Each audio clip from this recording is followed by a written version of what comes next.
Unhappy, devastating Meghan Markle and Harry fail as Sussexes' life has turned out terribly. It was meant to be the move that changed Meghan and Harry's lives, but instead it has turned out terribly for them. Hello, everyone. Welcome back to the King YouTube channel. I know a lot of people out there are claiming that the power of the monarchy is dwindling, but I want to present to you an example to counter that narrative. Princess Eugenie. The UK is getting back to work these days, and Eugenie has come out with a pretty big announcement.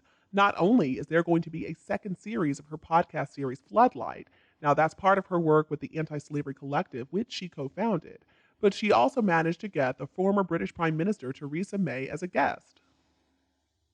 So what that means is that now at least one member of the royal family can claim some success on the audio series front, while over in Montecito, California, we gotta wonder if you're even allowed to say the word podcast.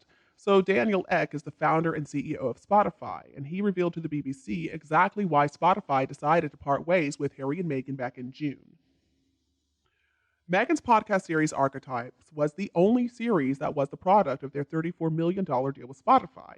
And basically what Daniel Ek said is that it failed to make consumers very happy. They asked him specifically about the hypocritical Duke and Duchess's contract, and his response seemed so carefully worded. I'm sure it was the result of the whole PR team getting together and pulling an all-nighter to figure out how to handle this. It is crazy to think, isn't it, that only this time last year, Meghan seemed like she was doing pretty well. To be fair, most of us knew that Archetypes was a pretty lame series. I mean, the episodes were so long, and even though the guests were A-listers, it just wasn't all that interesting. But at least its launch had seen it at the top of the charts in a few different countries, including the US and Australia. But not for long. So after they took a month-long break when the Queen passed away, the series was back at it. But none of the episodes did very well in Spotify's episode charts. So by the end of its 12-week run in the first days of December, only 3 episodes made it to the top 100 episode rankings in the US for Spotify. And they were in the 21st, 73rd, and 90th spots. Not very impressive. These were certainly not the kind of numbers that were worth all the millions that Meghan and Harry had banked by that point. Archetypes was also not groundbreaking. It didn't really offer anything new or fascinating. But by that point, we were all saying, well, at least Meghan came out with something. I mean, for years, the mystery of what kind of podcast Harry might come up with to earn his part of the contract only grew. And now we know, thanks to Bloomberg, that the ideas that Harry had been pitching to Spotify were not very well thought out, to say the least.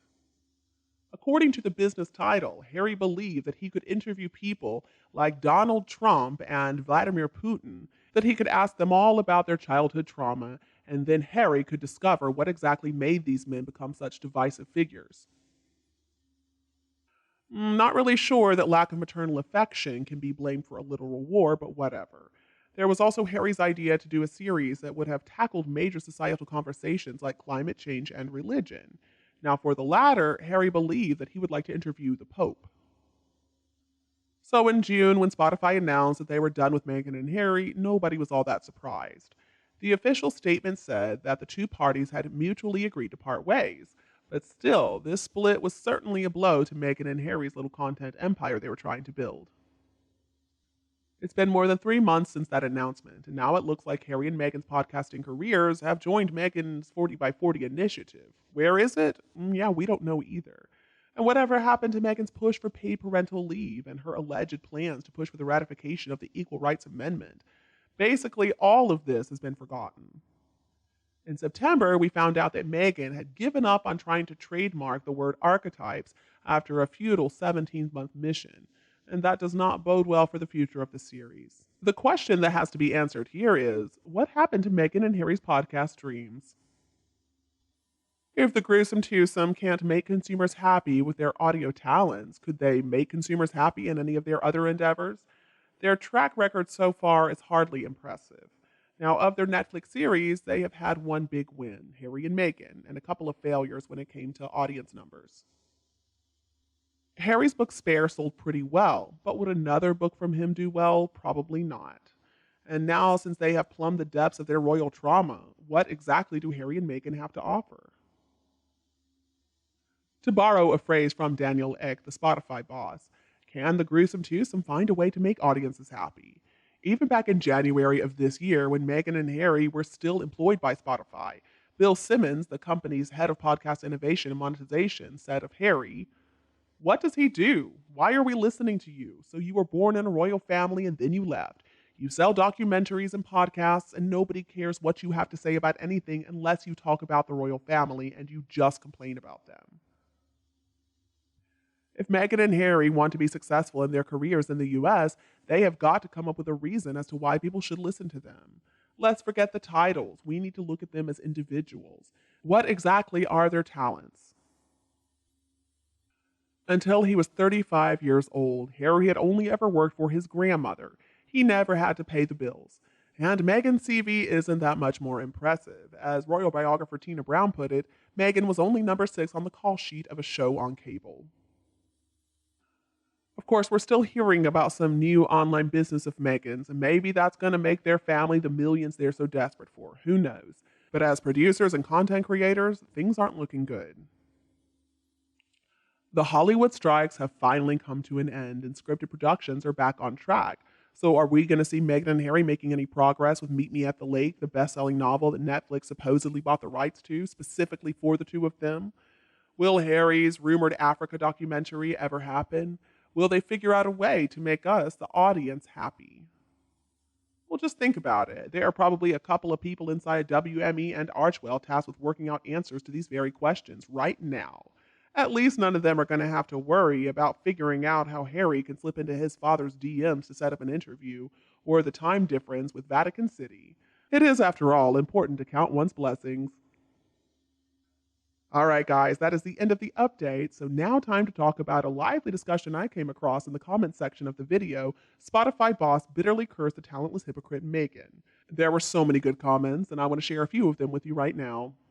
The first comment comes to us from Denise. They regret wasting all that money on talentless wannabes. I'm sure they do, and they only have themselves to blame. And then Janine, why do so many keep repeating her story? Please, let us forget her. I wish it were that simple. And then Lee, bravo, bravo. I am so glad people are coming out with the truth. Me too.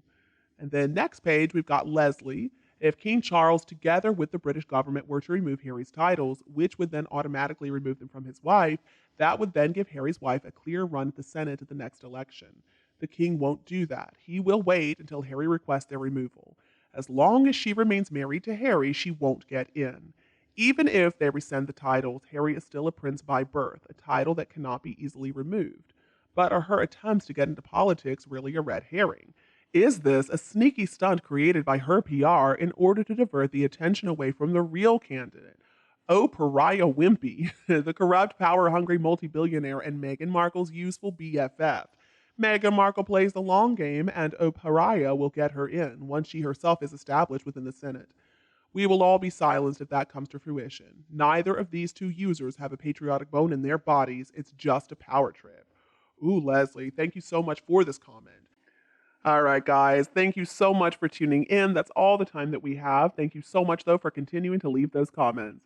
If you think my video is useful, don't be afraid to like and share it with anyone else who would enjoy it. Please don't forget to subscribe to our The King YouTube channel to get more updates in the future. Thank you so much for tuning in. Have a lovely evening, and we'll be back to see you tomorrow. Bye. I love you all.